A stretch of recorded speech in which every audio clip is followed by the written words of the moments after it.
Railways में junior engineer vacancies का short notification आ चुका है। 2570 वैकेंसीज अनाउंस हो चुकी है। आज के इस वीडियो में हम रेलवेज की इस वैकेंसीज के बारे में चर्चा करेंगे। क्या एलिजिबिलिटी होती है, कौन अलाउड होते हैं, वैकेंसीज का ट्रेंड कहाँ जा रहा है, कम होने का क्या कारण है, इन सब बातों में बात करने की कोशिश करेंगे। So guys, welcome to acumen. मेरा नाम है डॉक्टर उमाशंकर त्रिपाठी। तो सबसे पहले रेलवे के इस नोटिफिकेशन की बात कर लेते हैं। लगभग 2570 वैकेंसी यहाँ पे आरआरबी जेई की शॉर्ट नोटिस आया हुआ है। डिटेल नोटिफिकेशन जब आएगा तो हमें ये पता चल जाएगा कि कौन से जोन में कितनी वैकेंसीज यहाँ पे दी गई है।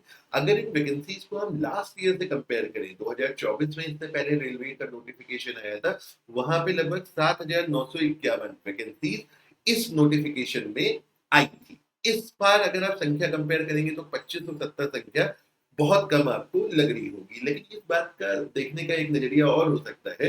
रेलवे का जो नोटिफिकेशन नॉर्मली आया करता था वो उसमें काफी गैप होता है।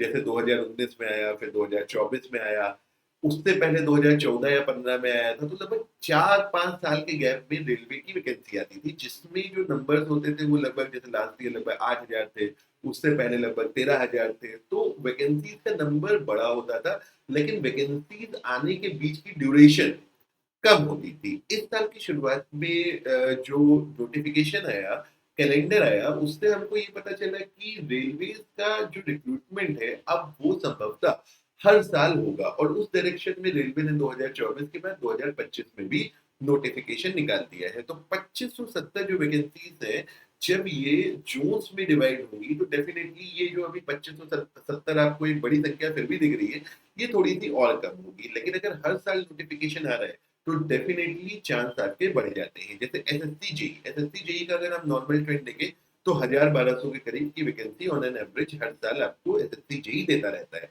उसी तरीके से अगर रेलवे भी एक रेगुलर रिक्रूटर बनकर के जूनियर इंजीनियर का 2500-3000 के करीब वैकेंसी दे, तो इंजीनियरिंग स्टूडेंट, डिप्लोमा स्टूडेंट के लिए एक अच्छा यहाँ पे मौका होता है। रेलवे में जो जूनियर इंजीनियर की वैकेंसी होती है, इसकी एलिजिबिलिटी की अगर हम बात करें तो यहाँ पे डिप्लोमा होल्डर्स भी अलाउड होते हैं और बीटेक होल्डर्स भी अलाउड होते हैं।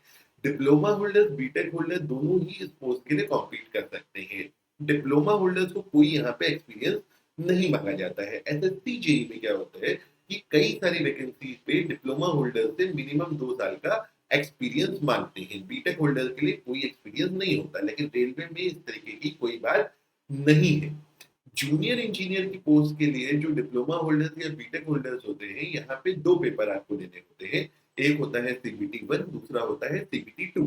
सीबीटी 1 क्वालिफाई होते हैं, उसका रिजल्ट आता है, फिर सीबीटी 2 देते हैं, सीबीटी 2 का रिजल्ट आता है, डॉक्यूमेंट वेरिफिकेशन होता है, और आप रेलवे में जूनियर इंजीनियर बन सकते हैं। कोई यहाँ पे इंटरव्यू का प्रावधान नहीं है। नॉर्मली इंजीनियरिंग में क्लास 3 की जो वैकेंसीज होती है, चाहे वो जूनियर इंजीनियर की वैकेंसी हो सेंट्रल लेवल पे या स्टेट लेवल पे, नॉर्मली इंटरव्यू नहीं होता है।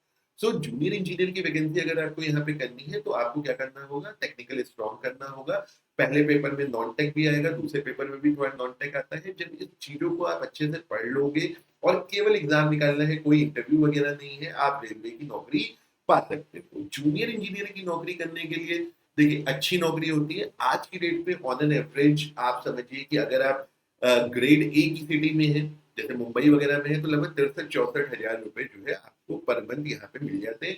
और ग्रेड सी सिटी है, मतलब किसी नॉर्मल से शहर में है, टायर 3 शहर में है, तो आपको लगभग 56,000, 55,000, 56,000 इन हैंड स्टार्टिंग में रेलवेज में जूनियर इंजीनियर की वैकेंसी पे मिलता है। लगभग 4 से 5 साल बाद यहाँ पे प्रमोशन होकर के आप सीनियर सेक्शन इंजीनियर बन जाते हैं, जो लगभग इक्विवेलेंट होता है स्टेट के असिस्टेंट इंजीनियर के। हालांकि रेलवे में असिस्टेंट इंजीनियर जैसी कोई पोस्ट नहीं है। तो जूनियर इंजीनियर के बाद क्या होता है, सीनियर सेक्शन इंजीनियर बनते हैं। सीनियर सेक्शन इंजीनियर की डायरेक्ट भर्ती नहीं आती है। जैसे स्टेट में जूनियर इंजीनियर होता है, असिस्टेंट इंजीनियर की भी डायरेक्ट भर्ती आती है बीटेक होल्डर्स के लिए, लेकिन यहाँ पे ऐसा नहीं है। तो जो बीटेक होल्डर्स होते हैं, अगर रेलवे में टेक्निकल डोमेन में काम करना चाहते हैं, तो उनके पास दो ऑप्शन यहाँ पे बचते हैं। एक तो ईएससी का एग्जामिनेशन दीजिए, जो यूपीएससी कराता है, इंजीनियरिंग सर्विस एग्जामिनेशन, है ना, वहां पे आप ग्रेड 1 ऑफिसर बनते हैं। और जूनियर इंजीनियर की पोस्ट या तो आप ले सकते हैं क्लास 3 वैकेंसीज के लिए रेलवे का ये पेपर देके, जिसमें आप प्रमोशन लेकर के सीनियर सेक्शन इंजीनियर बनते हैं, और उसके बाद जो भी प्रमोशन आपके होते हैं, तो एक अच्छा प्रोस्पेक्टिव स्टूडेंट्स के लिए होता है। सो गाइस, आज की वीडियो में इतना ही। जब भी इसका फुल नोटिफिकेशन आएगा चैनल पे हम आपको इन्फॉर्म करने की कोशिश करेंगे। तो आज की वीडियो में इतना ही। Thank you very much and have a good day.